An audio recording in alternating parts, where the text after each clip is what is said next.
Hello. Hello. Hello, Morag. Thank you so much for sharing a bit of your time, valuable time with us. What I have noticed in your lecture, in all the work that you shared with us, in the whole, this nakedly honest human story of yours that you told us, is that you have, in all these years that you've been around and working, doing nothing but showering with joy. Everything around you, every place you came to, every work that you have been offered to do, so all the people around you. You've said that you've spent your whole life in London, so I guess Londoners have been the most fortunate one to enjoy most of your work and most of this joy that you have been producing. But of course also everybody who visits London, and you mentioned Cape Town, and you've probably been in other places around the world. How do you personally feel about having been this world changer, having been changing the world in this way, with joy?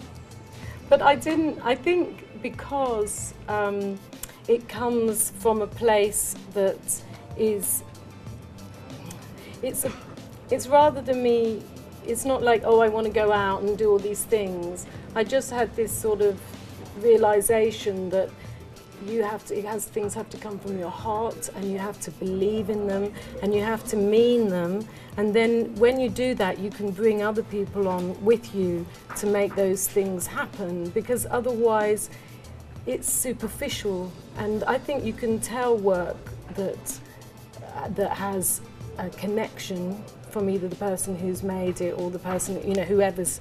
So it's about connecting, it's about understanding other people, understanding who that space is for and why they needed that thing, and not making work for the sake of it. Don't just make work because you can make work.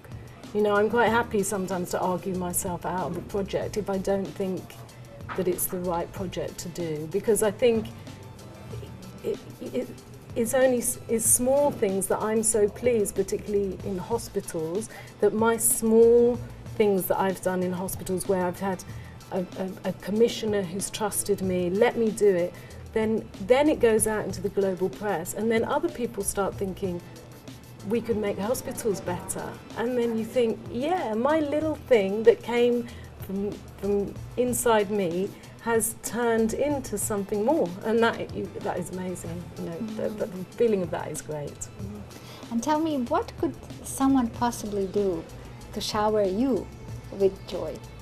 Well, I'm working on a project at the moment, and it's a social project, and I'm working with lots of groups of communities, and we're making a bandstand that's going to tour Sussex in England.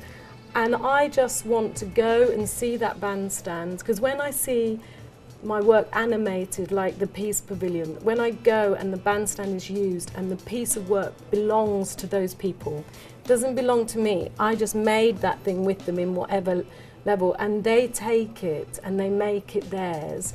That is the thing that makes me the happiest. So when we made the piece in Graz, the wide open piece, the moment I stopped painting the outside, it became their piece and they loved it, and I love it. If something is there temporarily and people are a bit nervous about it to begin with, then they decide, no, we really love it, and then they want to own it and they don't want it to go away and they want to keep it. So those things to me are the most important thing. I don't want to just impose stuff on people and make them like things. I want them to grow with it. And sometimes, when you do that, to get that to happen, you have to bring them with you, people with you, to go through the process, to go through the making, to understand why we're doing this. And then also they learn and I learn. The biggest thing is when I do these workshops with people, I learn. So that's why I'm always finding things, and then they're getting something from me and I'm getting, so it's just, it works both ways.